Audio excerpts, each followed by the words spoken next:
Arteta! What a strike! What a screamer! Zola! And a fantastic goal! Arsenal back in it! And here's Limpar, lines it up, finds the net. Arsenal in front. This is it, breaking news. Elliot Smith coming to you live from the news center. It turns out we're just getting this report. Willian has played a progressive pass. This is the Arsenal Vision post-match podcast. My name's Elliot Smith. You can block me on Twitter, Yankee Gunner. That's right. It is breaking news. I want to read it out to you because it is important. Willian, it says here, has played a forward pass. And we wanted to bring you that news live as it happens. The actual stat, Willian completed 28 passes against Villa, 25 of them backwards. Was that his fault? Was it other people's fault? It will all be part of the inquest that is indeed going to go on as broken cannons go on the top of newspapers everywhere. Arsenal 0, Aston Villa 3. Joining me to discuss it is Paul. You can find him on Twitter, Pause My Pants, hello Pause. Woo. And Clive, you can find him on Twitter at ClivePFC, hello Clive. Hello. And Tim, you can find him on Twitter at Stillberto, hello Tim. Hello there. Hello there, indeed, Tim. You were left out of what I felt was an impassioned instant reaction over on Patreon. If you want the unvarnished truth, not the truth that we varnish, that's where you go, but you missed it. You missed it, my friend, but hopefully you will bring the thunder today. Yes. Yeah. I listened to it. I thought it was really good. Really good. Oh, you're too kind. You're too kind. Too kind. Patron Tim Stillman. You can find him on Twitter at Stillberto. We will be talking about the Lawnmower 3.0 later because you want to be smooth when you are tearing the club limb from limb.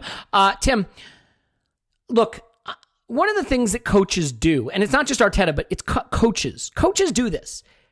If a team gets them a result in a big game, they just play the team again, even though sometimes different games call for different things. And like, as excited as I was about the United result, we went very positive after the United result, and rightfully so. Nobody wants to hear you ding the club, ding the coach, ding the players after a 1-0 win away at Old Trafford for the first time in 14 seasons. No matter where United are right now, it's a good win, it's a big win, it's a big result. But we sort of hinted at the acknowledgement that, still about 7 shots, less than an expected goal created, that the creativity aspect wasn't there, but there were other elements of the performance that were good, and on the day, don't criticize it, praise it. But he picked the same team, and I think it was one of those, these guys got me the result at Old Trafford, so I'm sticking with them. And I understand it psychologically, but I was concerned creatively.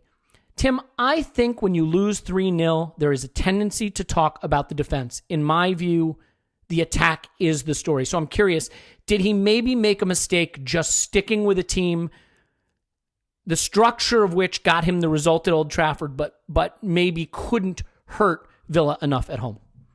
Yeah, 100%. As you know, I fall more on the Clive side of the spectrum where it comes to the starting lineup, in that it's not that I don't have thoughts when the team lineup comes out. It's just my attitude is always, well, wait and see what happens, because seeing the lineup is one thing, how it's used is another. Like seeing the tools in the toolbox is one thing, but I'll wait and see until we start to go to work. But this was one time. So to give it a bit of context, I watched this on an iPad on a train back from Manchester from a poor result for the Arsenal women, unfortunately. And so when I saw it, it was the first time I'd kind of thought, ooh, not sure about this one, really not sure about this one. And actually, one of my own phrases really was ringing around my head where I was talking about, El Neni. Well, we all talked about El Neni and Partey after the Manchester United result. And I kind of said, this is a vindication of El Neni in a way, but this does not mean that El Neni plays like 38 league games that he's fit for. There will be Ceballos games, there will be Xhaka games, etc. And there were a couple of selections there. And I was, I guess, surprised by it. I expected to see David Luiz, for example, in for Holding. I thought Holding is a deep block defender. When you're going away from home and you need to soak up some pressure, fine, play Holding. And I'll preface this by saying I've watched a fair bit of Villa this season, and I didn't expect them to play like they weren't ever coming to play 4-5-1 and block us up and everything like that. Like they bought some good attackers this summer. They were always going to play with a bit of adventure, but I was looking at the lineup and I was thinking, is this a Holding game? Is this an El Neni game? Is this a Willian game? Is this a Joe Willock not even in the squad game? And one of the things I tweeted, I think during the first half was, isn't it weird how we talked a lot at the beginning of Arteta's reign about a meritocracy, and yet at the moment, Reece Nelson plays out of his skin in a couple of Europa League games and a Carabao Cup game. Joe Willock playing out of his skin in Europa League games, doesn't make the squad. And then some players who I'm sure we'll talk about who are underperforming play week after week in the Premier League. And so you start to think, well, what's that about then? And no, I don't think we're saying that like Willock and Nelson must start all the time, but to not get in the squad seemed a bit weird. But yes, this was one of the first times, Elliot, where I looked at the starting lineup and I thought, I'm not sure about this because I know these players. Like on one hand, yes, I'll wait and see what happens. But I know Rob Holding. He's been here 3.5 years. I know El Neni. He's been here nearly 5. I know these players and know what they do and I know what they don't do. And, when you play Leicester at home, which was, similar challenge to this really, and your whole game falls apart when David Luiz goes off, start David Luiz in the next game. Start him. Not because of what he does as a defender, but what he does for you going forward. And I know we might earn a fair amount of derision for saying that David Luiz is one of our most creative players as a centre-back. I don't see it that way. He was at Chelsea as well. He completed more through balls than any midfielder in the Premier League in his last year at Chelsea. Wow, that's a good stat. That's what he does. Okay, it's not just we are bereft of creativity, but it's not a shame on us that David Luiz is one of our most creative players. That's who he is. It's who he's always been. And look, I'm not saying we'd have, won 3-0 or whatever, but it was just one of those I thought, no, this looks like a Luiz game. Maybe he had physical concerns because he's had a few injuries this season. Okay, fair enough. But yeah, I think starting El Neni in midfield, didn't really get that. Didn't really like seeing Willian and Lacazette in the same front three again. Don't think they can play in the same front three. So all in all, I'm not going to say I expected a 3-0 defeat, but when I saw that, I thought, okay, my first thought is how quickly do we end up changing this? How quickly does a sub have to come on to change the pattern of the game? Because I think I know what it's going to be. Yeah, hey, and Tim, can I add one quick thing? Which, I would love it if you would, please. I was just about to say, can you add one quick thing? Thanks. And Elliot, it comes back to your point on Willian. Then I definitely want to hear it. Yeah. Who I just like to slightly defend. Then I don't want to hear it. I know this is not the climate. This is the kind of thing that can get a man hanged. This kind of territory. Speaking up for cattle rustlers, but I'm just looking at the average position map for the first half, and Willian is our furthest forward player, and Lacazette's back on the halfway line besides Partey for average touches, and Aubameyang is about an inch from the left wing.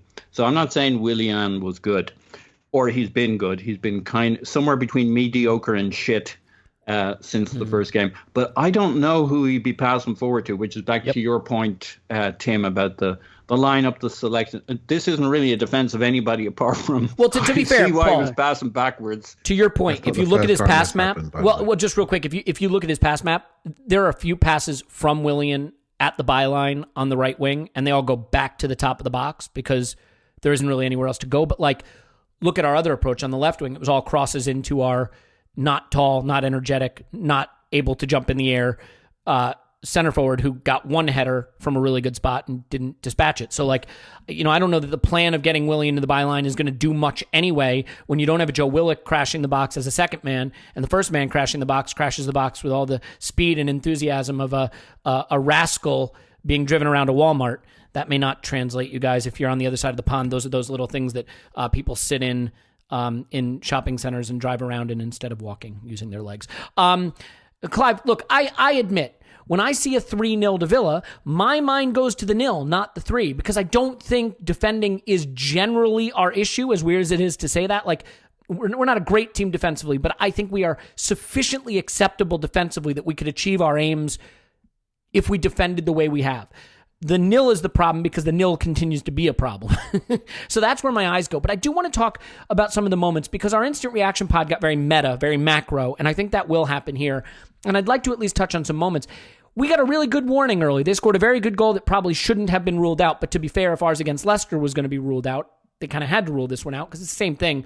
An offside player who wasn't really interfering ruled out the goal. But it was a warning shot because it was a case of passive defending on our right defensive flank.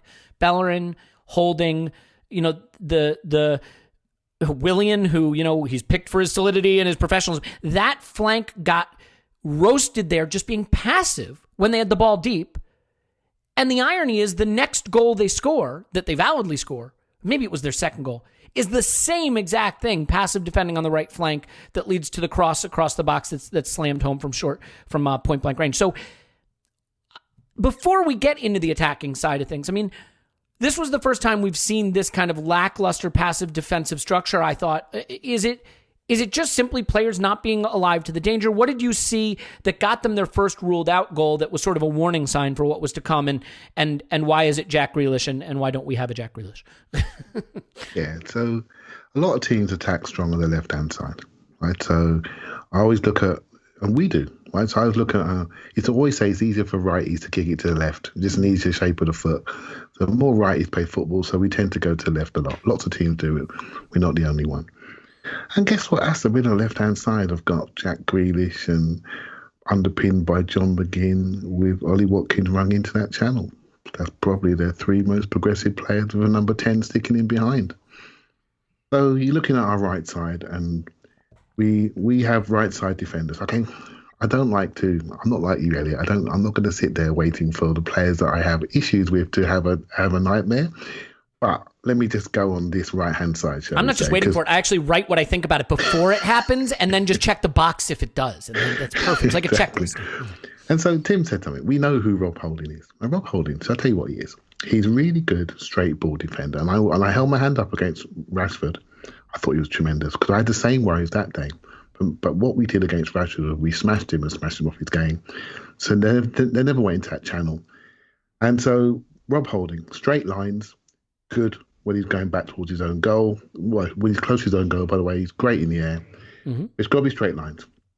Bellowing, straight line defender. Touch, go. Straight lines. All the time.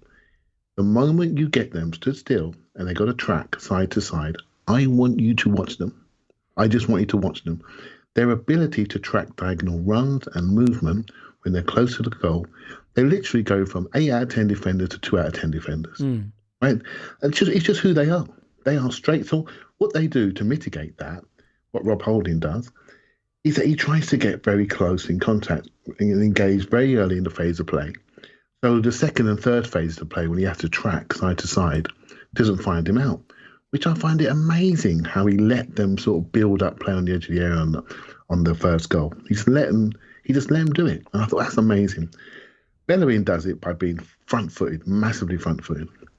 So he gets in behind, he intercepts, and he punches it, and he goes. So he defends by attacking.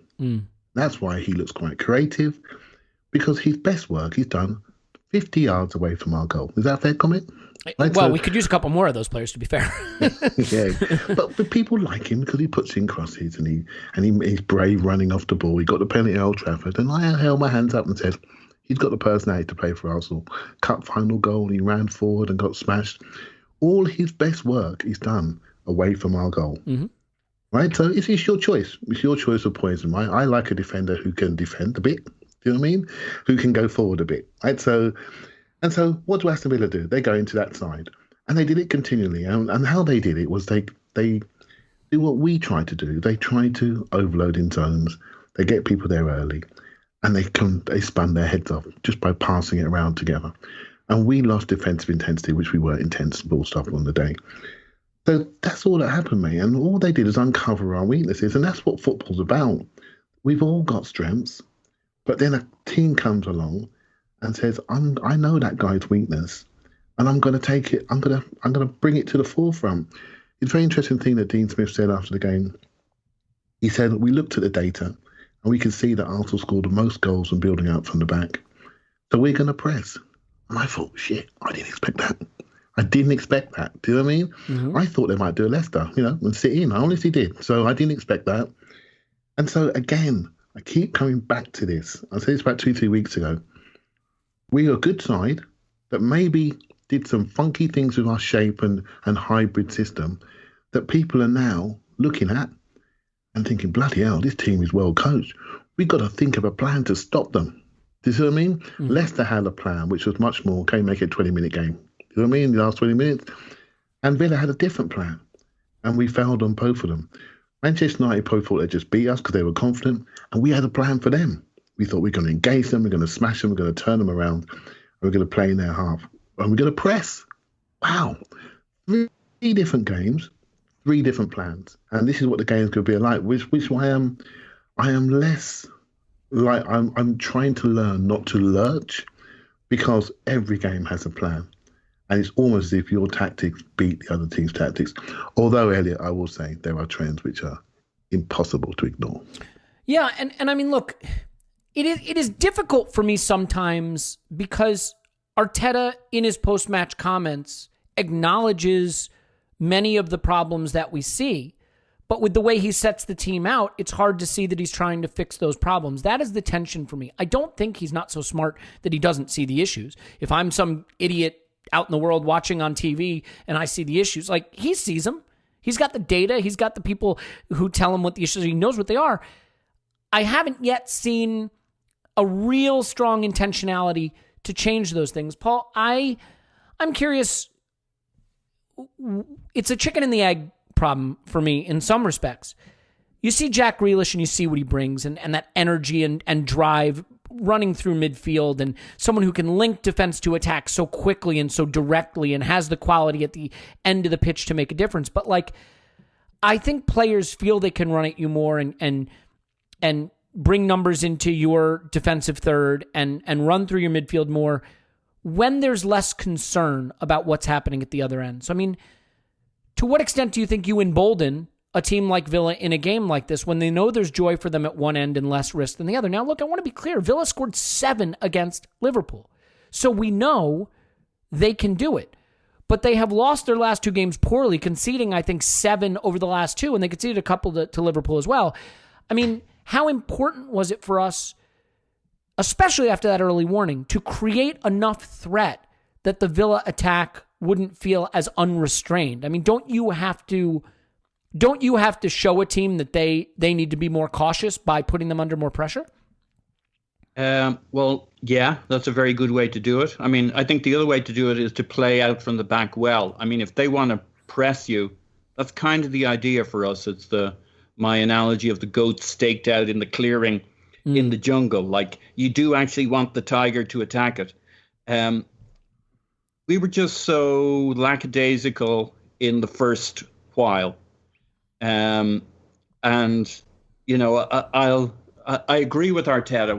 We looked like we weren't on our game from the get-go. Now, maybe, I think we were kind of in shock. I mean, they drilled us in the first 1 minute and 50 seconds with that chance where they took us apart. And I don't think it was terrible defending by us. I think that could have happened 100 times before this season. They're just really fucking good. And they took us apart. And I think we were rattled. And they had a couple of other moments straight after that. You know, Tierney slipped and fell on his ass, which talked a little bit maybe about the conditions. But that was an embarrassing moment, let's be honest. It was, but there's 2 parts to it. There's the conditions and there's the being rattled, right? And I think I saw Holding looking rattled early on as well. And we were rattled. And, you know, I would have been okay if our strategy was to play out from the back if we'd done it better. But they came at us with a level of intensity and we were asleep. I mean, we got a wake-up call, but we kind of opened one eye, hit the snooze button and went back to sleep is the problem after that first goal. I mean, it was a brilliant goal from them, and they got the goal a little later on. I did feel we were beginning to get into the game a little bit more as it went along. Partey was a big loss. But it doesn't move the basic problem we have, which is you struggle to see how we score 2. You know, when we went to goal down, I thought, well, at least that makes it clear that this is a game where you need to score 2 goals. So that makes that clear. Maybe this is a moment where we start realizing you got to come into every goal, every game thinking. I hate to bring it up, Paul. What was the game under Emery where we were losing and down to 10 men? Was it Sheffield United? What was the game? That was Villa. That was Villa. It was Villa. And we came back, and it was arguably the best attacking display we had under Emery. And everyone said, see, if he just tells them to go out and attack, this group can do it. And the only reason I reference it is this was a game where we needed to go out and attack, and instead the entire structure fell apart. I tweeted out, the thing that scares me, Paul, is this is a structure that is designed to win games 1-0, that is designed to keep it very tight, fine margins, and eke it out if it can. And the problem is, the first time this structure had to be tweaked to try to get back in the game, instead of getting us back in the game, it actually completely fell apart, if you see what I'm saying. Yeah, and as we push forward, you realize the glue holding this 1907 aircraft together was like, oh dear. Well, ironically, our right wing was born in 1907, so that's an apt analogy. Yeah. So here's my thoughts on the lineup and the way we're playing. We picked the lineup to play against United, and then took a totally different game plan. And we don't press as a team, but we did against United. I don't know why we didn't try that again. Yeah. Clive talked about holding and where he looks good and how he looks good. I mean, we basically had a very sophisticated, maybe that's an overstatement, a somewhat sophisticated pressing game against United that made sense with this lineup we played against Villa, but we went back to being one of the least pressing teams in the league against Villa, and they showed what they can do when they dribble at us. I mean, we're terrible against the dribble generally, but you look at what we did against United, especially in the first half. We had the three guys up front in position. They weren't running around like headless chickens. They were just cutting off passing lanes, putting the pressure on them, playing out from the back. The midfield was on it. The defenders were pushing up. I mean, if that's what you want to do, great. Then play the same. And those are our two gimmicks, basically. Our only two creators, because we don't have any creative players, and we don't do anything clever in the final third. We have two gimmicks, one of which is playing out from the back really well, and the other is when we press and use the press as a playmaker. And ironically, we nearly got a goal in this game with Partey pushing right up and pressuring their centre back and the keeper. Statistically, it was our biggest chance of the game.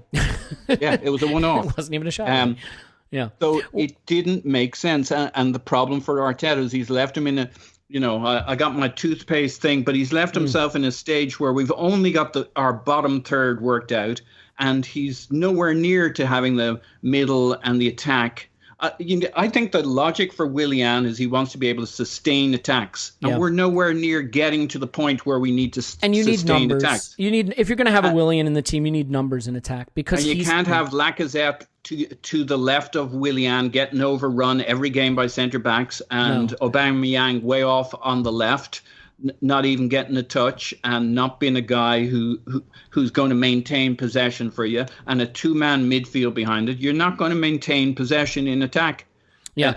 We're miles off where he wants to be.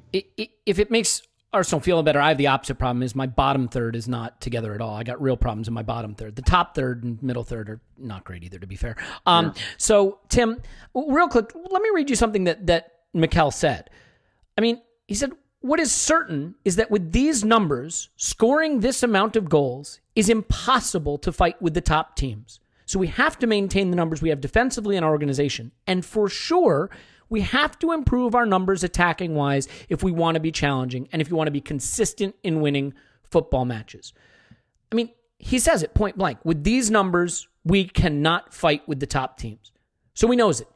He knows that the structure he's put in place and whatever it's achieving is not going to get us where we want to go without more goals. And I love that he knows it.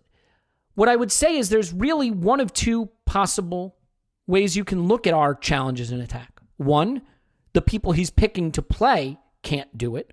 Or two, the way he is sending them out to play can't do it. Or some combination of the two. And I guess what I would ask you is, I looked in this game and it reminded me of the Leicester game a bit, where there was more of that horseshoe passing around the middle third, less incision.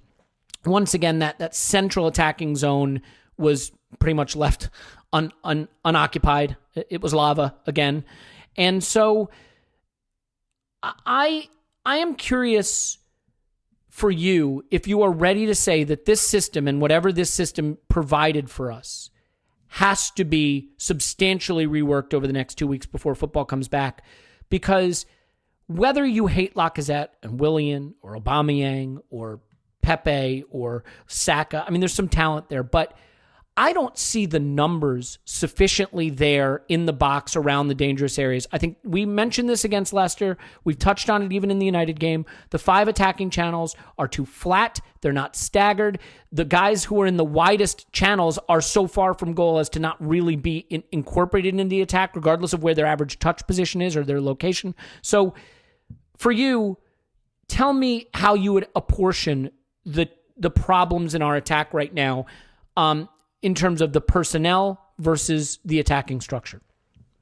So when all of the attacking personnel or all of the personnel in a particular unit are simultaneously underperforming, that tells you something. That's a good point. So Willian's underperforming, Lacazette's underperforming, Aubameyang's underperforming. We can't get Pepe to do what the manager wants. So that tells you something.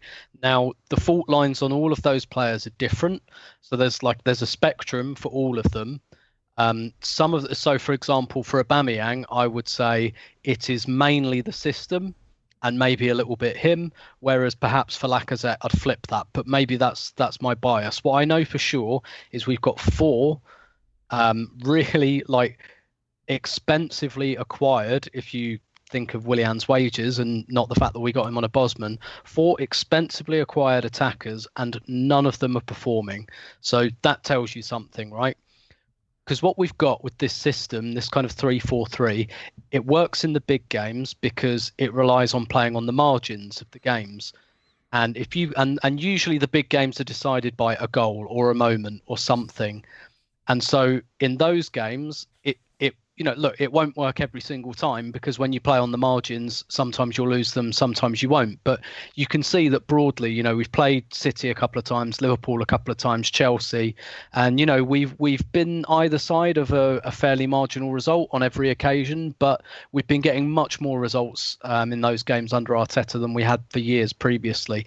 But when you play on the margins in these games, different, very, very different. And I think in a way, we maybe this was chickens coming home to roost. We maybe got done a little bit by variance to lose 3-0.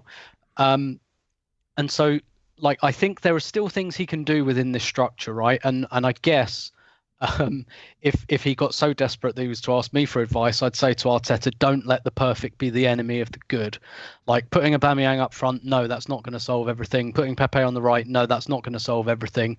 But it might make things a little bit better, because when I look at our attack, we talked about the 5 lanes. What I really don't see, what I saw with the Villa disallowed goal and Villa's first goal, and all of their goals actually, I was like, wow, they've got movement. I got, when you get so used to watching a team play a particular way, you almost you can't it sticks out at you on the screen when they're playing triangles around you and things like that. I don't see a triangle anywhere for Arsenal. I don't see that connecting player. I don't see, and quite often it comes from midfield, but it can come from wide. I don't see that player. And actually, there are a few things I think that Villa have done that we could learn from. You look at Villa, they finished 17th last season. They stayed up by the skin of their teeth. What were their big problems? Shit goalkeepers. What did they do? They bought a good one. What were their other problems? Shit strikers. What did they do? They bought a good one. What was their other big problem? Too reliant on Grealish. Everything went through him, became boring, stale, predictable. What did they do? They brought in Bertrand Traore from Lyon. That's, that may or may not work, we'll see. And they got Ross Barkley on loan. So they've immediately removed some creative burden from Grealish. Grealish's numbers are going through the roof now. He's got 5 assists and 4 goals this season. That is 50% of their goal contributions. And that's because they've taken some of the pressure off of him. And the way they've been able to do that is because they've immediately become a more threatening attacking team, because they bought a good striker and a couple of good creative midfielders. And they bought a good goalkeeper, but what do you know? They're defending better as a result. So they didn't come to us, and play 4-5-1 and hope for the best like they did when they beat us, in July. That was a 4-5-1 hope for the best, and they did it. This was no, we've got the players to take you on now. And this is where, I don't know, maybe we're a bit hamstrung because we've invested so much in these attackers that aren't working. But this is where I wonder if we're overthinking it a little bit as well. And I guess I'll leave you with one more thing that Villa did this summer. They brought Craig Shakespeare into the coaching staff because they had Dean Smith, whose experience is all lower league, Walsall, Brentford. They got John Terry, his first ever coaching job. They brought in Craig Shakespeare. And I'm not saying that is like completely the reason, but Dean Smith kind of thought, okay, maybe my coaching staff is a little bit inexperienced. I'll bring in someone who, is coach at Leicester, which means he coached Leicester when they fought relegation. He coached Leicester when they won the league. He's got a good breadth of Premier League experience. And they just brought another more senior voice in.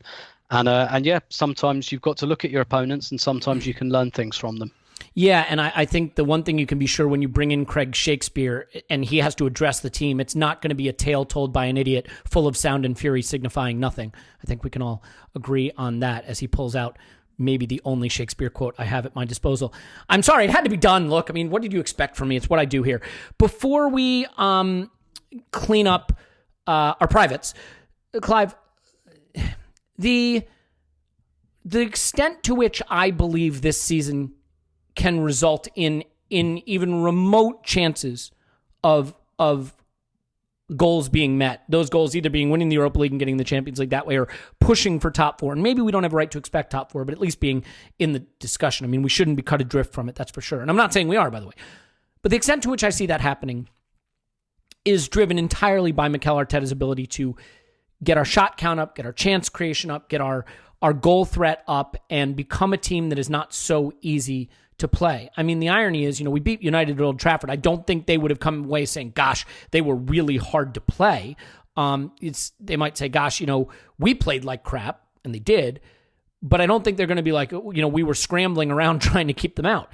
Now, look, I am sympathetic to a lot of the things we've covered here right now, but in my view, there's a lack of that connectivity between the double pivot in midfield and the front three.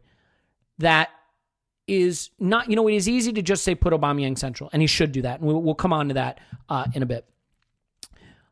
The connectivity is not there. Thomas Partey going out affected this game, but even when Thomas Partey was in it,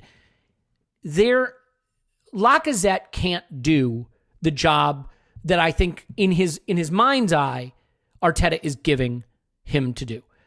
I don't think we just need to take Lacazette out of the center and replace him with Aubameyang. I think we also need a player to do the other job Lacazette's been given. I think Lacazette's basically given two jobs. Be the number 10 and be the number 9. And I don't think he's good enough to do either right now. And as a result, I think we have to replace him not with one, but two. So in your view, can this system, just by tweaking it, can it ever do what he wants to do? I mean, Clive, it's almost a season under Arteta now. And this season, this system has taken shape over the past few months, and it has persistently produced bottom-of-the-table attacking metrics. I mean, we're like 17th in the league in expected goals and all the underlying attacking metrics. I don't see how you can play a double pivot and do this 5 line of attacking and not slot in another player in between lines. Maybe that's a Joe Willock. Maybe it's that you bring Willian infield or Saka infield, whatever it is.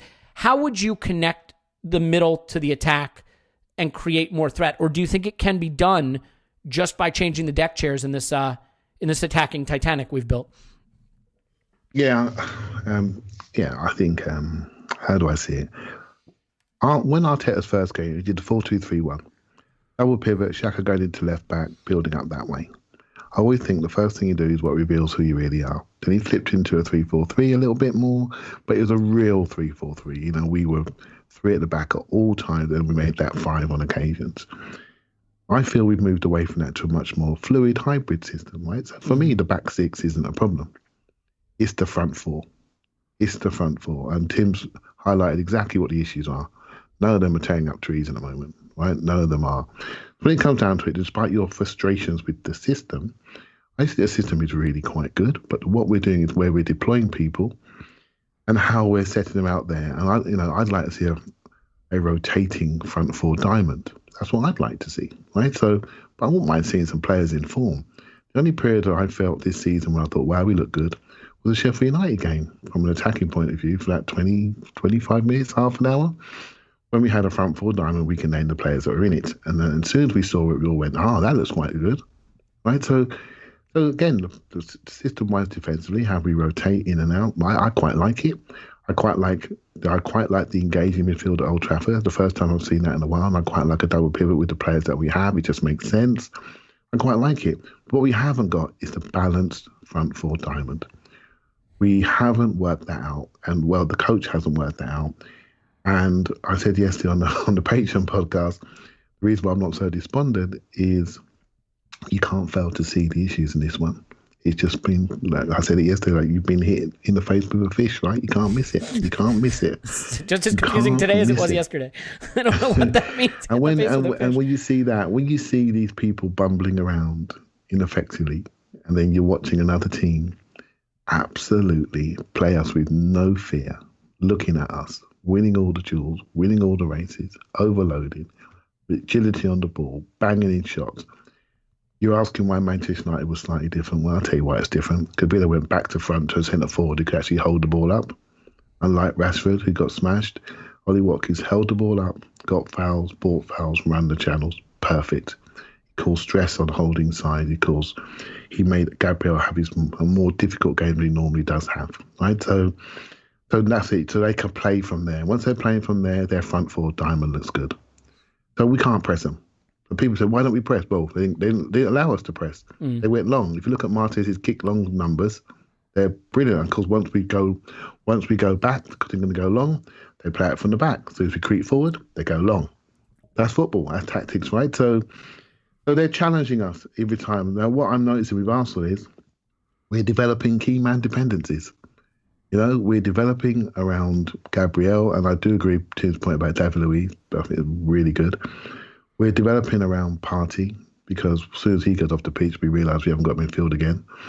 He was class. I'll give him that. I thought he was class. I mean, he can't solve the problem, but what he is doing is positively impacting. He knows the job. He knows the job, and you can see he knows the job. He's only played 3 or 4 games, and one of those games he was literally man marked. The people knows he can do the job. So immediately there's a huge pressure on us to get him a partner, because of what Tim's alluded to about Grealish and Ross Barkley. That's exactly what's going to happen to him. Unless he gets a partner that can do something with the ball, he's going to get picked on massively. He's going to get stopped because if I'm scouting Arsenal, I'm looking at him. I've got to stop him. And Aubameyang seems to have lost a little bit of fire. He lost a bit of fire, regardless of where he's playing. He's just literally he's just dropping the ball off. He's getting it to feet, turning around, and not even turning around. He's just dropping it back where it's come from and just jogging off. He does not look interested at the moment. It's a real concern. So everyone's saying, the system. We've got to be more creative. Well, we need some good players. Let's go beneath those groups. Then we are into the Nelson, Willock, Smith Rowe type thing. We've got a problem. We've got to get these guys playing better. We're not. A couple of them we're thinking you're done, but we can't afford to do it because we're now relying on inexperienced kids. And you guys were saying, why weren't Willock and Nelson in the squad? Okay, one of them was injured.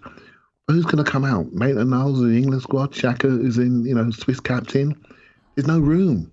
You see what I mean? There's no room to get these guys in unless they make sizable changes and chin a couple of players, say, you're out. Well, the squad construction doesn't make sense, Clive, but you have to put the players in your team that can solve the problems you're having, right? I mean, like having a fourth central midfielder in your squad when you don't have any facilitating attacking midfielder feels wrong. You have El Neni and Partey starting, you have Ceballos and Shaq on the bench, and you don't have any kind of facilitator or instigator on the bench. That's an issue, That's where the hard decisions have to be taken.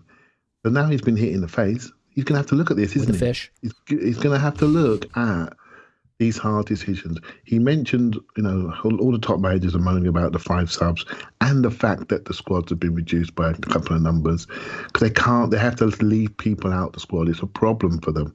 They want them in the squad. They want their squad together. They want to be able to have named 2 or 3 more on the bench. I don't see any issues why you can't, and that's something that made for the game to look at post-international break because we're seeing some big injuries in the game. But not to give Arteta a pass, he has got to make some decisions, and to me, not just me, to everybody, they're becoming massively obvious.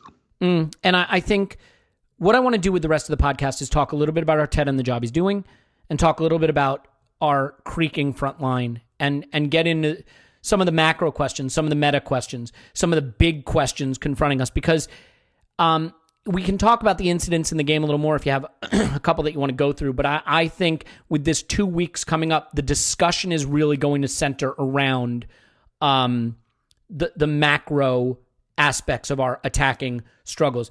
So I want to get into the big issues. And I think it's pretty clear that one of the big issues that we have to talk about is how do you get properly cleaned up below the belt in your privates area without nicks and abrasions. I mean, that's one of the big issues. Because, like, if you think about it, like, I've gone in the shower and there's that old razor sitting there. It's my wife's razor. And I'm like, I'll just use that. And you come away and I mean, let's face it. Like, it looks like that scene from Psycho in the shower when I'm done. You know, like, it's not good. It's not good. And then, you know, there's nothing pleasant about a partially shorn area that is has abrasions and nicks and cuts everywhere. You don't want that. And this isn't just for men. This is women. I mean, Manscaped is called Manscaped, but it is for everybody. I think it's very clear, like, because now I get in the shower and I got this beautiful Lawnmower 3.0. The thing is beautiful. It's got ceramic blade, never cuts me, never nicks me. Boom, buzz, done, love it. Wet, dry, makes no difference. Chest, knocks it out. Eyebrows, I got a guard, I can just buzz those too. And I look, by my standards, pretty good. I mean, by normal standards, no, but by my standards, really fantastic. And, you know, it is a gift to my partner because she doesn't, first of all, have the issue with her razor being used in ways it shouldn't be. And, you know, it's just a general, clean, beautiful experience. Look, the thing is battery life that goes forever, so I don't have to even plug it in. It's got a beautiful stand. I can just put it in there if I want to charge it. But I get in the shower, I grab, I clean up, I'm done. I mean, this is the thing, right? Like, just because something is embarrassing to talk about doesn't mean it's not important. See, men have this issue. Women, to their credit, are really good about discussing the tricky stuff. You know, the tricky stuff.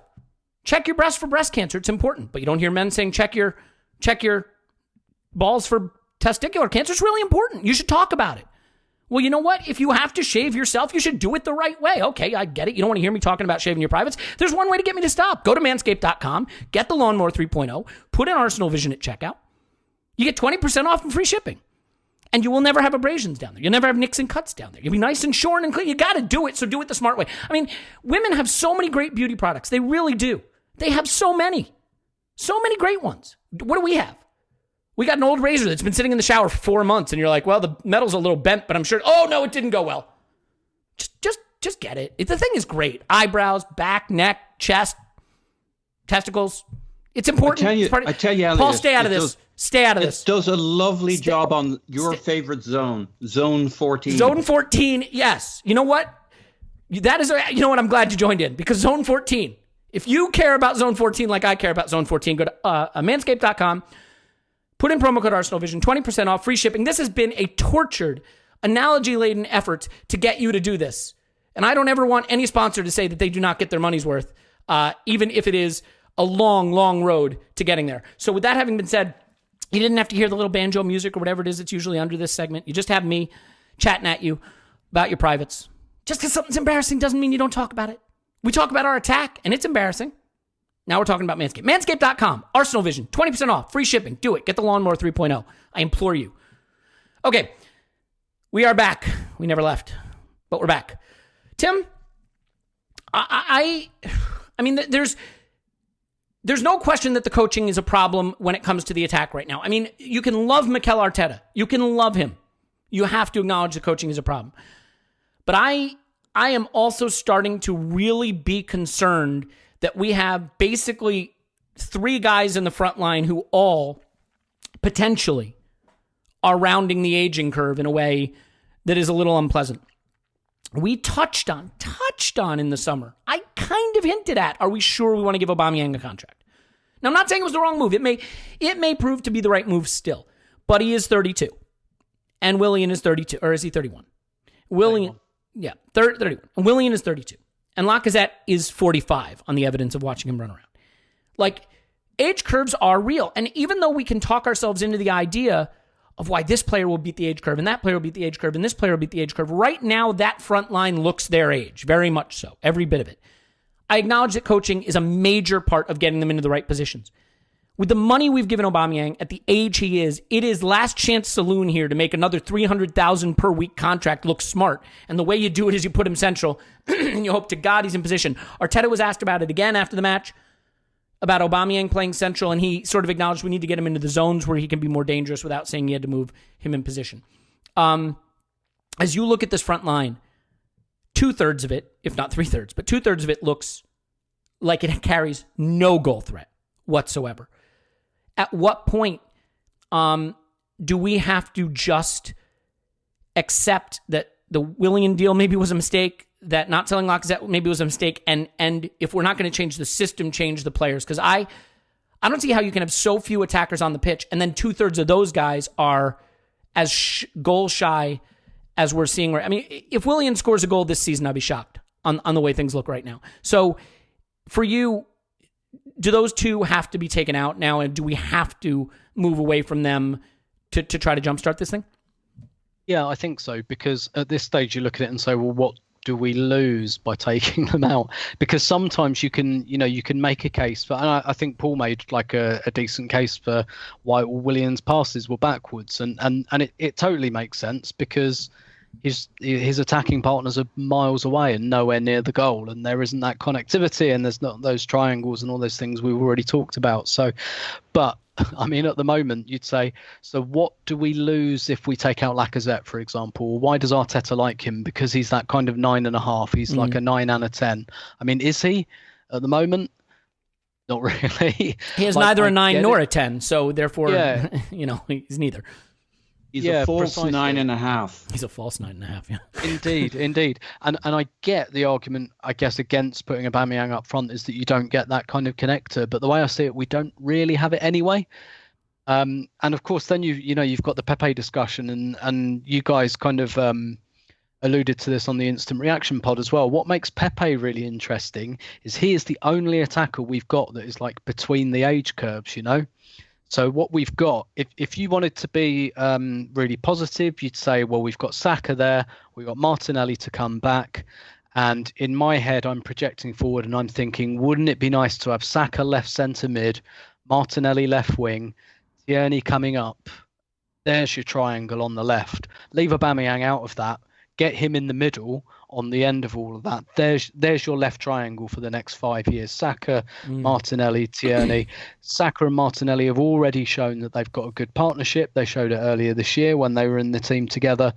And so if you're projecting forward, you're thinking, well, maybe on the upside, some of these, unfortunately, Willian's not, because we gave him a 3-year contract. But like Lacazette, we didn't give him a contract this summer, right? Yeah. That tells you what Arteta really thinks of him. That he's there as a bridge at the moment. So we kind of know that he's not longed for Arsenal in the long term. So that essentially, one way or another, that's a problem that's going to go away. But it's having like 3 big ticket attackers who are in their 30s and then a couple of teenagers. That's not good. That's not how you progress. It's Pepe who's at the age where, and who's got the kind of the number investment wise behind him that you look at and you think, like, you've got to try and make this work now. You've got every excuse to do it now, in that the attack is not firing. And I think, like, even when Pepe came on yesterday, I don't know, I was looking at my timeline and he didn't do a great deal, but he had like a shot. And that, like, our attack is so bad at the moment that the fact that he had a shot bought him a lot of credit. And like, rightly so, because, he just took the ball and immediately his thought was, I'm going to have a crack at a goal. And it wasn't a bad one. And that's kind of what you don't get with Willian and Lacazette. I think in reality, like, let's say they're both in form, I still think you can only have one of Willian or Lacazette in the front line. I don't think you can have both of them, particularly not without a midfield runner. I think Lacazette always looked better when he had Ramsey in the team, because Ramsey is the guy who makes that run, who creates jeopardy in the box, creates movement, and then Lacazette either gets on the end of something or he does the decoy run, which he's quite happy doing. And Lacazette had quite a good relationship with Ozil as well. And for Lacazette, I think the big problem is that we've lost Ramsey and Ozil, and we've got no replacements for either of them. But then also there's kind of, it's just they're so separate, they're such separate entities at the moment, that front 3, and I don't think simply changing the personnel necessarily changes that. But what you want then is you want more dynamic players who are at least capable of playing in that structure. And I think basically at this stage, someone like Pepe is more capable of that than Willian. Willian's the structure guy. What's the point when your structure's crap? What is the point in holding a crap structure together? Yeah, and I think a big linchpin of defending some of the really weird moves we made in the summer, and in particular the Willian move that looked stupid from the moment we did it and is stupid and will always be stupid. But the linchpin to the mental gymnastics to talk ourselves into the move was he will play more central and provide us that third in midfield that we don't have, and he's a cheap way to get sort of a 10. We didn't get a War, but he'll play kind of that role between the lines, and we can still have Pepe right and Saka left and Oba central. And like none of that happened. That was us fantasizing a way to make a bad deal make sense. What's really happened is that dead on arrival Willian has played on the right in lieu of a guy we invested £72 million in at the beginning of his prime. Oba is still on the left, and Laka is still the sucking void of attacking moves in the center of the pitch. And so the mental gymnastics we went through to try to justify these moves have proved to be just that, mental gymnastics. But it is easy to describe a problem that exists. It is harder to solve it. And Clive, the issue is not describing the problem. Everybody knows at this point now, if they didn't at the beginning, that the Willian move is dumb and it hurt us. Fine. Everybody knows that Lacazette is not... He's not getting the magic back if he ever had it. That's fine. The issue is solving it.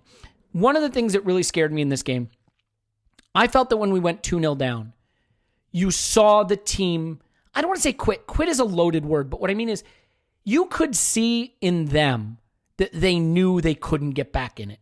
There was never that crashing the box, all hands on, that frenetic way. Sometimes when a big club gets down and the small club winds up, they have a lead they weren't expecting and then they bunker in and they get bombarded.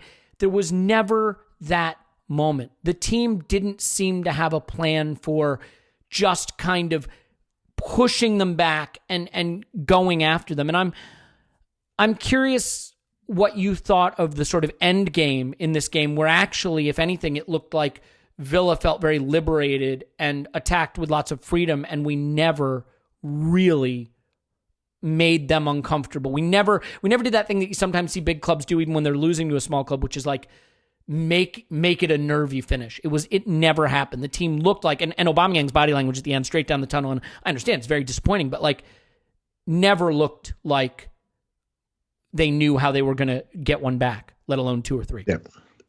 Yeah, we have to hold our hand up. We were beaten good and proper. Let's not mess about. We were beaten physically, technically. I mean, there's nothing more embarrassing for a player when Jack Grealish running with the ball, washed off Bellerin, just like that, and pushed him 10 feet away.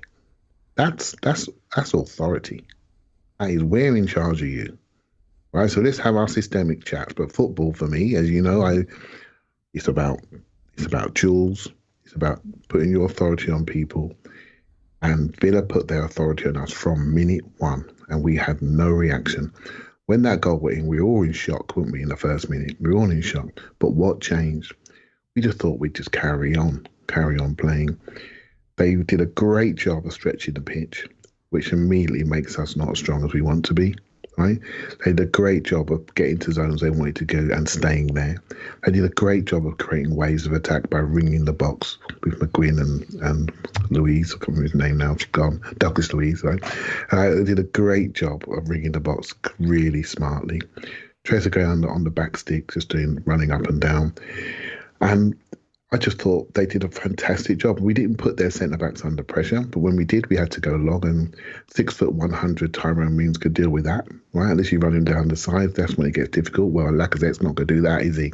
Right? So they won the game. They beat us in all aspects of the game. They took everything away from us, right? So as we were stretched, as we became fearful at the back, we dropped away. As our forwards became more tired, which we know we're not a good second half team when it comes to energy, we stopped pressing. They could get out and sustain things.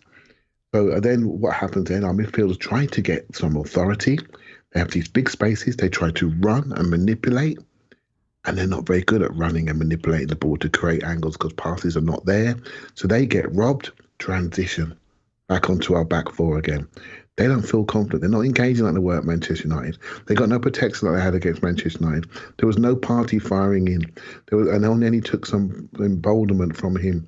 So he stopped firing. He's thinking, well, I've got to get us back in the game. Let me get on the ball. So we got to get on the ball midfield, the slow runners. This is the game. We were beaten fair and square. Of all the games since Arteta's come in, this was the one that I feel we've lost the worst. Does that make sense? Like it felt there was, we've lost games narrowly, but I can see the team. I can see what he's doing. I can see this was like almost like if it was Emery, we'd be saying he'd lost a dressing room. Do you know what I mean? It literally was that bad. He certainly lost them on the pitch momentarily, right? Like there was. I mean, I hate doing the body language analysis, but Clive, do you think it's fair to say that, like, and look, when you're losing 3-0 at home to Villa, your heads are going to go down, but that the belief in what they were doing wasn't there in the last half hour of this game. Is that fair to say?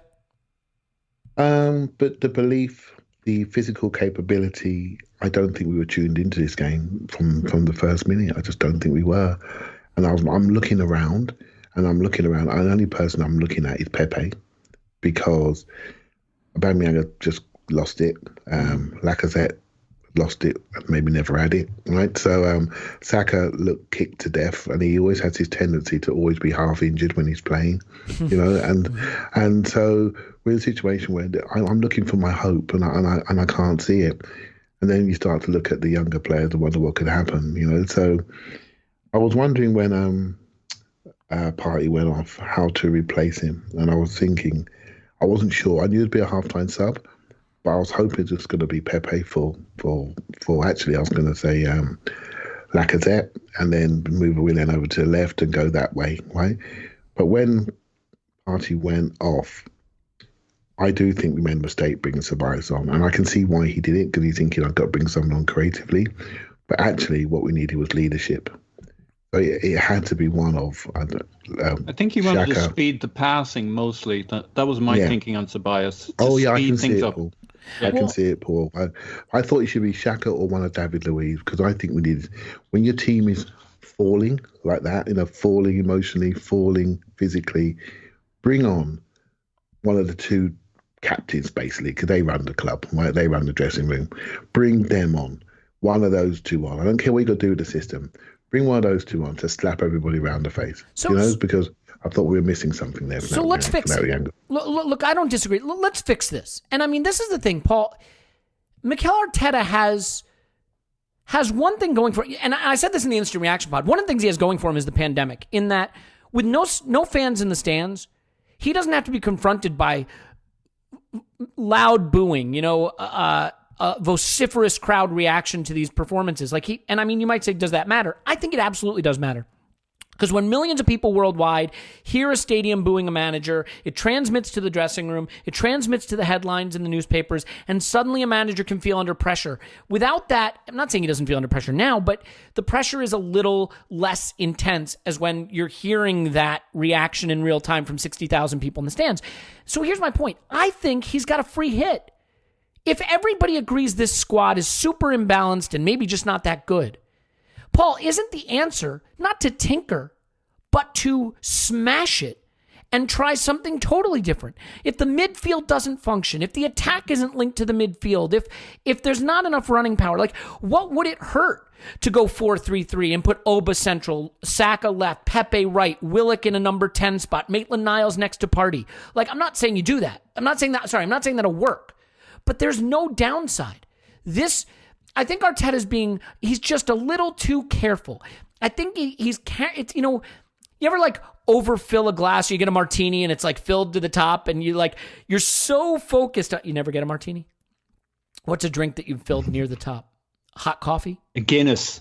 Guinness. Okay. And you're so careful trying to walk it back to the table, for fear of spilling it, that instead of just carrying back to the table, you're just making tiny little spills the whole way, walking there, trying to hold it so soft. So this is a terrible analogy. You're the analogy guy. But my point is that he's trying to be so careful not to break this structure. And what he's missed along the way is the structure isn't really working. It isn't. Yeah. It's almost a season of league games now. And it's not that it's terrible.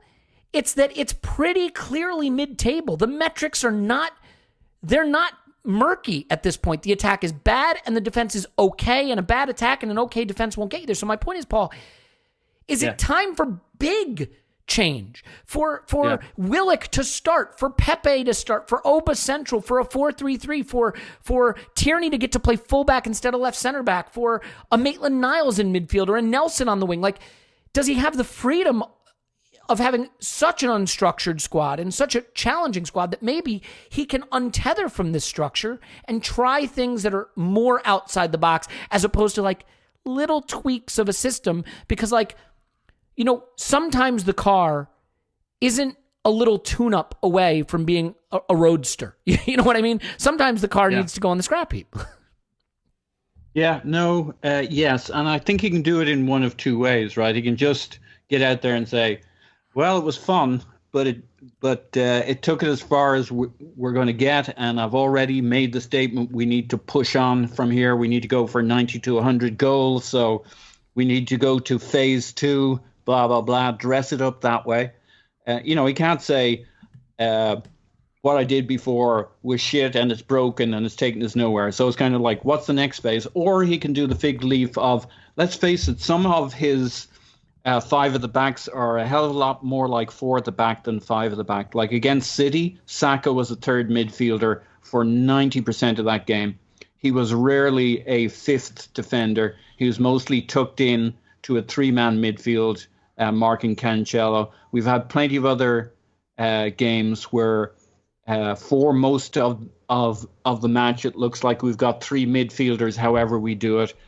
He can just kind of go to phase 2 of his plan and move to a 4-3-3. And what you want to see is, like, I'm sure it'll be fun hearing Clive talking about it, but having 3 men up front isn't the only option. We could have Aubameyang and Pepe as a 2-man attack and do interesting things around that. We could have we could put a 3-man up front that's scary, and that would be Aubameyang through the middle, Pepe on the right, and alternate other options on the other side between Willian, Saka, Reece Nelson, if we can get him back in the fold, like Smith Rowe a little bit later on when he's back in and fit and maybe operating as a winger that drops into the midfield. There are interesting things we could do. It's interesting, though, it's hard to say you got a scary front 3 who can play most games at the moment, because we've basically got a scary front 1. Aubameyang. Pepe's not really the option right now because he just seems to be in a little bit of a funk, and Arteta hasn't successfully integrated him into his plans, as opposed to he doesn't have the talent. And Saka, as we can see, will wear down if you play him every game.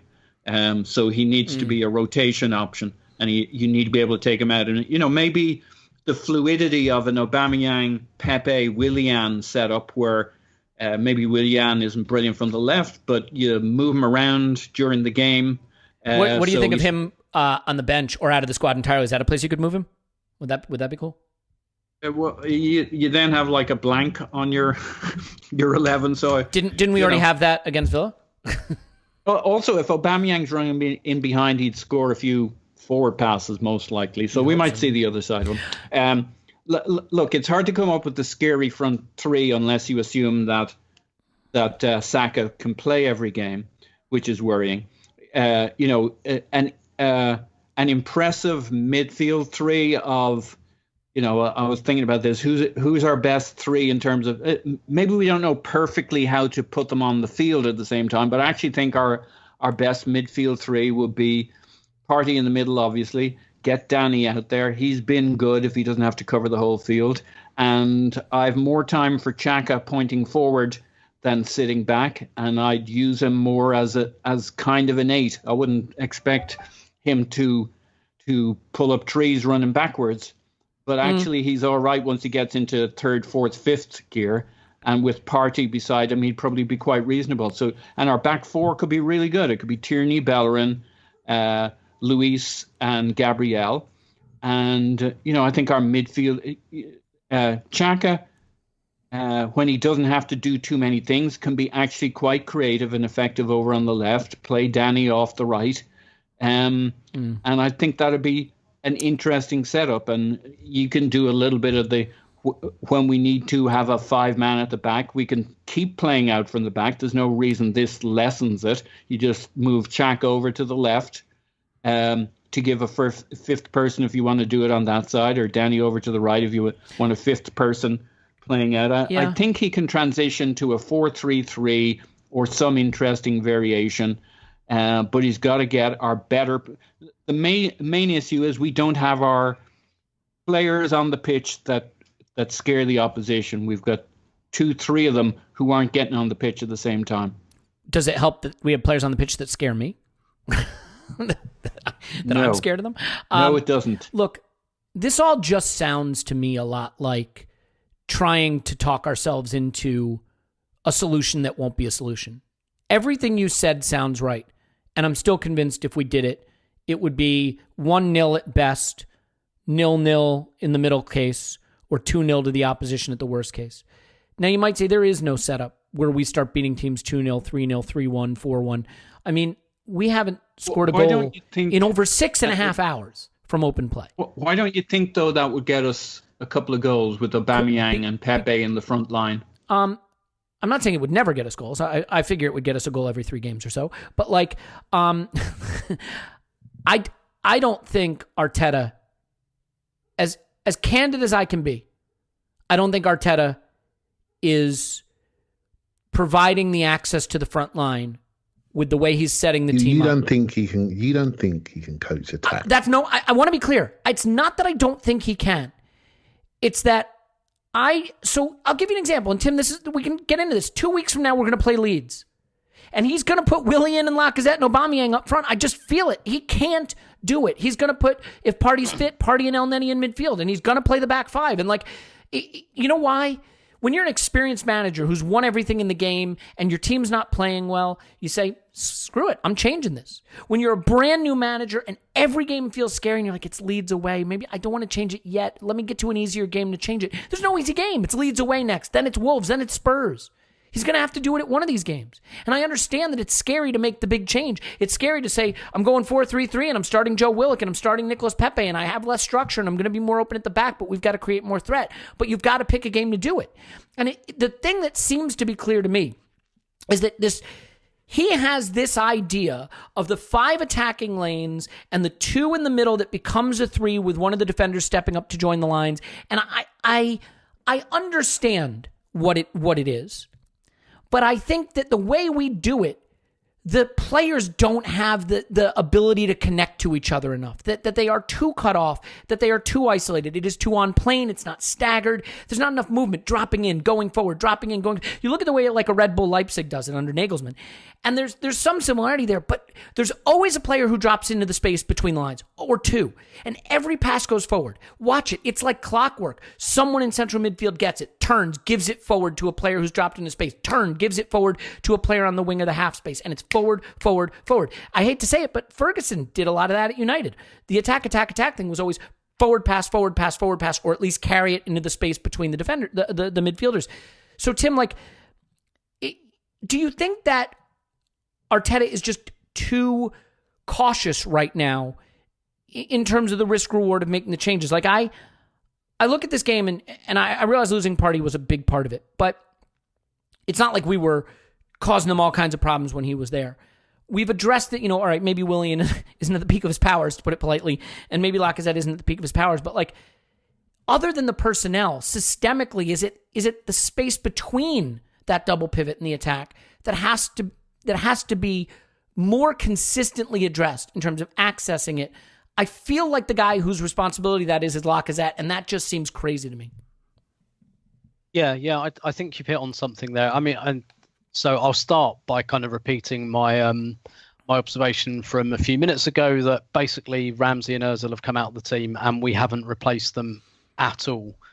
And that doesn't mean you have to go absolutely like for like, but those are 2 players who connect the midfield to the attack one way or the other. We don't have any of that.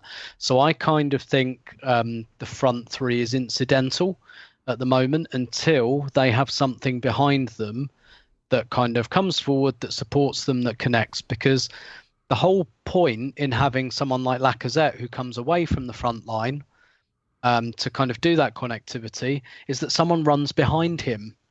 what is the point in Lacazette coming to the centre circle and dragging a defender with him if no one then moves into the space behind? That just makes it really easy to defend. The whole point in doing that, and that, like the whole reason like it works with Liverpool with Firmino, for example, is because then you give the defenders a decision to make. They think, oh shit, do I go and follow Firmino and leave space behind me that like Salah and Mane might run into, or do I leave him on his own?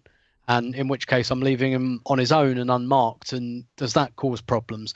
We're not giving defenders those decisions at the moment because we're all on plane, etc., etc. But this is why I guess in a way I feel a bit sorry for Lacazette, who is still creating a lot more goal threat than Aubameyang at the moment. He's scored more goals than him. He's getting more chances. So he's not an entirely bust. 0 shots for Aubameyang against Villa. Yeah.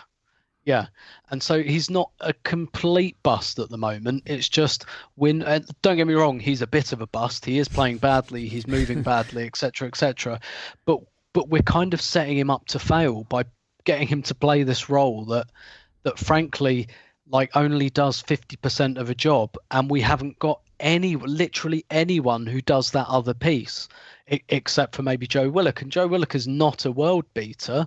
And I'm not saying that dropping him in solves every problem. But again, I guess this is to repeat the phrase from the beginning, like, don't let the perfect become the enemy of the good. Pepe on the right, not perfect. He will frustrate the life out of you. He'll lose the ball by the touchline. He'll be frustrating. Willock, he's not elite. Not yet. He might get there. Not sure he will, but he's getting better. That's still, but like the way I see it at the moment is that Joe Willock is literally competing with nothing. He is competing with thin air because we don't have anyone that does that job, and we need someone to do that job. There is not a successful attack that doesn't have some kind of supplementary support. And, you know, we've had it at times from Saka, but he's young and we can't keep expecting him to glue the attack together.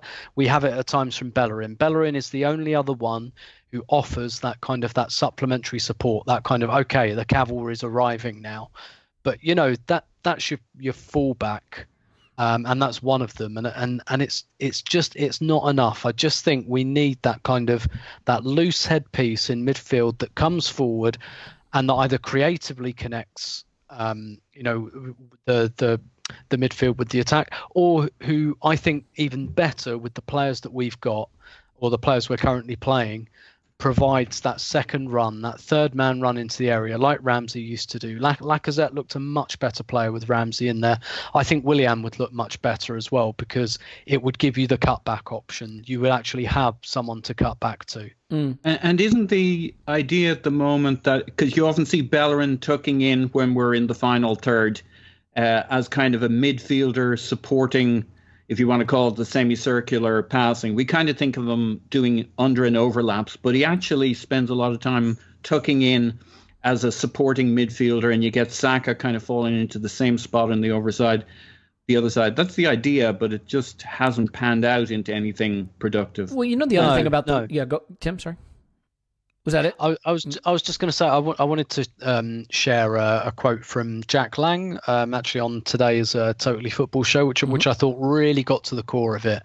And he said that Arsenal is like a student that is really good at revising for and passing exams, but when you ask them questions in conversation, they can't elaborate.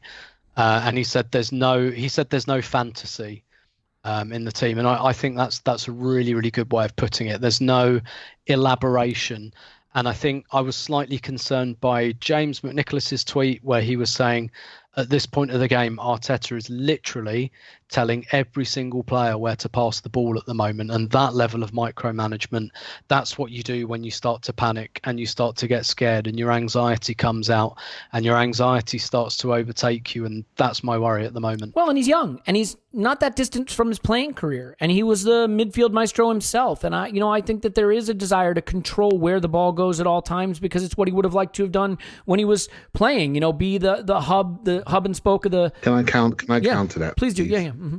He's a coach that's connected to his team, right? The first thing he does is gets close to his team. And because he can be heard, you often see him point, next one. I do that every week, right? So and I'm not anxious. It's just a coaching style, right? Is Ole Gunnar Solskjaer got criticised last week at Man United game for sitting up in the stand looking at an iPad. He likes to sit up and be more distant. Arteta likes to be closer. Pep likes to be closer. Klopp is always there on the sideline being really close to his team.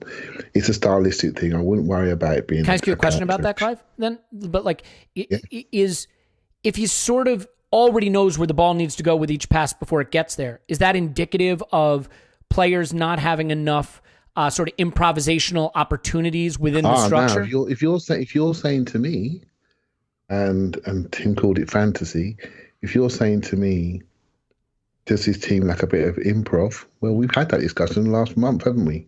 Amongst us, right? In different guises. This team lacks a bit of improv. Do you think the coach? Do you think the coach punishes improvisation? Has sort of punished it out of the side? I don't think. I have a theory that he doesn't. He hasn't. I've said this for a while. Me and Paul probably agree on this. I don't think he's got to that section of the pitch yet where, I like at Barcelona, you could be position. We get to a certain zone of the pitch, create. Now, I don't think he's there yet. But I have to be honest with you, I'm not sure he's coming. I'm not saying it's coming. I'm generally not sure. But to me, a lot of the last third stuff is instinctive and it's built and it's born from connectivity. It's born from offensive distances. When you're near each other and you're aggressive to move from zone to zone, things happen. And what this team is missing at the moment is connectivity. We debate on how that should happen, whether it be 8 or a 10 in a 4-2-3-1. We debate it, or having third man runners.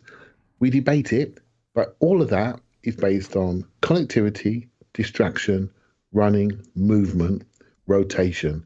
That's the sort of thing that defenders don't like. Variation of movement, not just rolling in, but going beyond.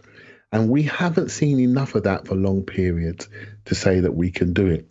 We've seen a lot of the other defensive stuff and the midfield build-up stuff and out from the back stuff, which is very much pattern play, but we haven't seen the offensive creativity and improv, I can't say the word, improv, right? We haven't seen enough of that. And most of us grew up when that stuff just happened. You know what I mean? Once we got to that final zone, it was like, well, this is Arsenal now. My friends just tell me, my Chelsea mates say to me, one thing about you guys is when you get to the edge of the area, it's all on. We got to stop you getting there. We don't know what you're going to do. Spurs, we know what they're going to do. They're going to whip the ball in and try and find Harry Kane or Dele Alli on the back stick. But Arsenal, it's so varied. We're not sure what you're going to do. And that was their biggest fear, is they to keep us away from that last third. This team, we've got Aubameyang in a creative role. We've got Lacazette, who can't create, can't trap it. We got Willian, who's suddenly 106. And we got a kid, 19, looks our best creator, looks knackered. We've got another guy who's £72 million that needs to be trusted, who's not trusted. And then we talk about another 20-year-old kid that can't get in England 21 squad. We've got some gaps, mate. We've got some gaps. We really have. Well, and look, Tim made a point about how Liverpool do it. Firmino's the false nine. It works because they've got players that run in behind. But Tim, it's not just that. Barkley and Grealish's average touch position against us was in our defensive third. Or on the edge of it. Yeah, do you understand why that happened? I've got it, and I need you to get this. All right, please, because then I want to give you my thought. Because they reach Ollie Watkins.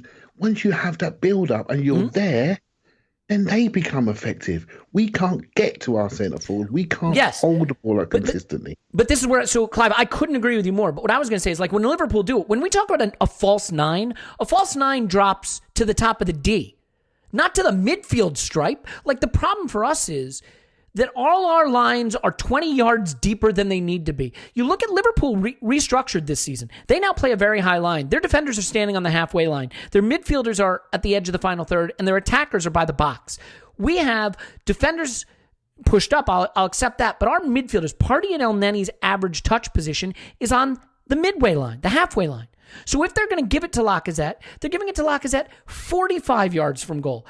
35 yards from goal, not 20 yards from goal. So where is the run going to be? The whole attack just starts. When you look at the horseshoe passing we had under Arsene Wenger, the horseshoe passing we had under Arsene Wenger was around the box. The horseshoe passing we have now isn't even in the final third. And it is an issue that I think this whole team, God, I can't believe I'm going to give credit to Paul's fucking tube of toothpaste analogy, but he's not wrong. Woo-hoo! The whole team needs to shove up its backside and just be pushed the fuck up the pitch because, I'm looking at the touch maps right now. Every single player's average touch position, barring Willian and Aubameyang, is in our half. I get what we're trying. Play out from the back, draw them in, and play around them. But that's only going to work sometime. Then you look at Villa's and Grealish and Watkins and Barkley, and to your point, Clive, you're right. They get it to Watkins, and then Grealish and Barkley can come join. But they're in the final third. So it is a territorial issue, too. How do you link up to the attack? How do you tell the wide forwards to run into the box when the people with the ball are 50 yards from the box? That won't work. So I know I harp on about getting between the lines. Maybe it's not getting between the lines. Maybe it's pushing the line up, being brave enough to take possession 20 yards further up the pitch. But we haven't had players who can keep the ball. Because on the left, we have Aubameyang, who's a low-touch off-the-ball player, right? And we've got guys playing roles that they're maybe not necessarily suited for or comfortable with. Who are our possession guys who are going to confidently carry it into the final third and keep it there? I'm not going to bring up Ozil and guys like that. That's, we talked about this on the Instant Reaction Pod. It's stare decisis. It's decided. It's over. It's done. If this team doesn't push further up the pitch, one way or the other, through different personnel, different structure, or just more aggression, we won't win games. Not enough of them. The margins are too fine. Clive, and then I want to wrap up. One last thing. Sorry, guys. I think Arteta's fearful of single points of failure. I think the last thing he wants to do is to have Aubameyang at centre forward. Because when Aubameyang's out, then what? You know what I mean? He almost as though he doesn't want to have an Ozil, the game dictated around him. Because then what? You mark number 10 out of the game and everything breaks down. Right? He wants it to be team-centric. And he's trying to build that. And so we, as fans, when we have a defeat, we go the opposite way. We look at those players and we become player-centric in our analysis. And we say, move him, play him. When you're thinking about that, think about it from within a team system. And for me, what really was concerned about this game was the team broke down and the players broke down. In a lot of the games that we lost, I could still see the team. Player might have missed X chance, I could still see the team. I might want a couple more shots, but I could still see the team. I didn't see the team from minute one in this game. Yeah. And so now we've got a problem as to why that happened. That surprised me.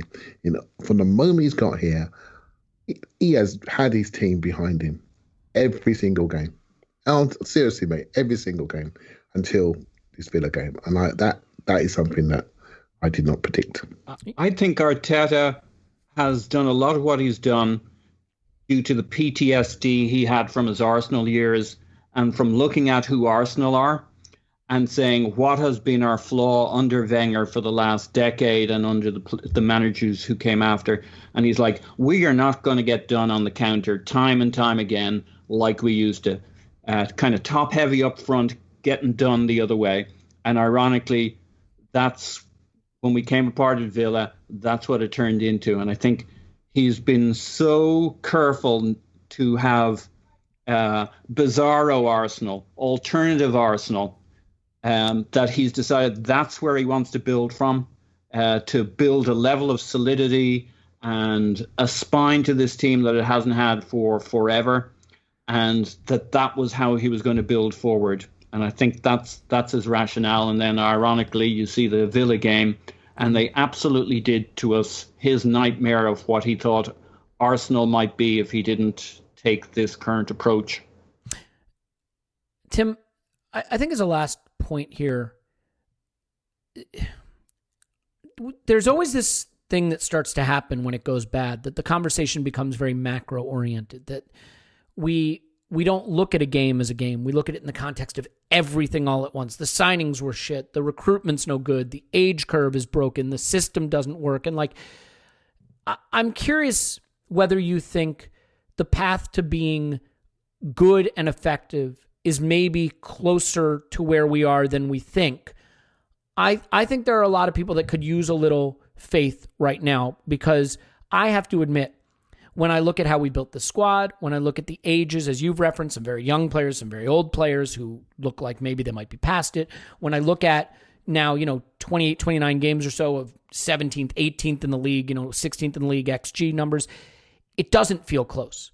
I'm curious, just in your opinion, is this closer to being fixable through tweaks to the system and sort of persisting with the general theme, or is it one way or the other going to have to be ripped up and re-envisioned? The league is a weird one this season. I mean, this Villa team beat Liverpool 7-2. As I said, I recognize that. We just came off beating United at Old Trafford, and then United, looked like crap, a few days later, in the Champions League and so on and so forth. Should we just be more accepting that bad results are part of the modern Premier League, or do you feel that maybe we're unfortunately not on the right path and need to change it? How close are we to getting this in the right direction? So I think you're quite right that we don't take bad results in isolation. It's always like it comes as a bundle, right? Mm-hmm. But I do think that's fairly justified on this occasion, particularly that basically the lack of creativity. You're right. The conceding 3 goals thing, that was kind of not quite a one-off. We conceded 3 goals to Liverpool, but kind of a one-off, right? Notice we haven't talked about the defense this whole podcast, because we acknowledge that's not the issue. Yeah, we're not getting done 3-0 every week. So you can kind of, I wouldn't say write it off, but you can put it down to a bit of variance. Mm-hmm. But I think, so on one hand, I think we do just need different players. And I hate saying that, because I think so much of like modern football analysis is really kind of, poisoned is too strong a word, but is a little bit contaminated by the kind of, Man U just like spend hundreds of millions and it's like, oh yeah, they need new players. But, it's not so much that I think we need like, it'd be nice if we got like a load of 60 million players or pound players or whatever. But for me, it's much more about the type of player we need to recruit. If we can like recruit Joe Willock, but better, brilliant. If we can like recruit Alex Lacazette, but better, brilliant. The kind of the problem is, I talked about Villa's recruitment, right? They bought a good striker, they bought a couple of good creative midfielders, they bought a good goalkeeper. When you look at what we tried to do with our attack this summer, it was Willian, who hasn't pushed the dial, because he's not a push the dial player. He's a player who holds the structure of your attack, but we haven't really got a good structure for our attack. But on the other hand, I think there are things we can do to get better. Definitely. And you can see how quickly things can change in football and how quickly they do change. Villa have overnight, Everton overnight, or over one transfer window, completely transformed their teams. And neither of them are perfect. And they both had bad results this season, but they fixed some problems pretty quickly. And then you look at like our next opponent, a team like Leeds. We still have a lot more talent than Leeds do. Okay. But like Leeds, when you look at their players, they are mainly championship quality players, right? They were in mid-table in the championship before Bielsa came along. So you can coach players up, and I think we've seen a bit of that under Arteta. You can change things quickly. But at the risk of repeating myself, I would say, for Arteta, it's don't let the perfect be the enemy of the good. You're going to have to eat some of the limitations of your attacking players. You're just going to have to, because at the moment what's happening is, ironically, by being so really cautious and controlled about it, we're not even getting the best out of like the structure guys like Lacazette and Willian. They are both better players than this. Okay, so we're not even getting like the not very exciting attackers doing the not very exciting stuff very well. So that tells you that you've got to rip up and start again, really. And that tells you that at the very least, an improvement at the moment would be a slightly imperfect, slightly imbalanced attack that at least creates some kind of threat. Yeah, I mean, Arteta said it. We can't compete with the top sides if we score this many goals, if our attack is struggling this much. That is undeniably true. And so there's no one else to fix that problem but him. And he has a tough group of people to fix it with, because it is not out of the realm of possibility that Willian and Lacazette can't give him anything anymore. I mean, not anything, but that they're not going to move the needle. and that he's going to have to get creative. And, I mean, there's not a lot of options there that really set your pulse racing. So I feel for him in that respect, but that's, he sits in the big chair at a big club, and it's not easy. No, it is not easy. He sits in a big chair at a big club that isn't scoring goals. And you know what you can't do at a big club? Unless you're like, Chelsea under Jose, where you're winning, with allowing 16 goals in a season. You can't not score goals at a big club. You can lose. You can drop points at a big club, and people will tolerate it for a while. If you're scoring 80 goals a season, if you're scoring 75 goals, if you're scoring 90 goals, if you're scoring 50 goals a season, 48 goals a season, 55 goals a season, that's a hard sell for fans if the results aren't going with it. And I realized George Graham, 1-0 to the Arsenal, all that, it's in our DNA. It's been a long time since that was the kind of football that Arsenal fans, I think, sort of held to their bosom. and that's where George Graham went wrong. He won the league with two really exciting teams that scored shitloads of goals. Yeah, exactly. All right, well, let's leave it there. There's going to be existential examinations for as long as this goes on. It is the challenge of the podcast, I think, is to stay focused on the game, but also address the issues. And I do kind of love that after losing 3-0, we didn't talk about the defense at all, because what could be more Arsenal than that? But good. Let's leave it there. We got a lot of content we're going to do over these 2 weeks to keep you busy and hopefully keep you active and happy and keep you company during the lockdown if you're experiencing one of those. So Clive's on Twitter at ClivePAFC. Thank you, Clive. Thank you very much. Paul's on Twitter, Pause My Pants. Thanks, Pause. Woohoo. Tim's on Twitter, Stillberto. Thanks, Tim.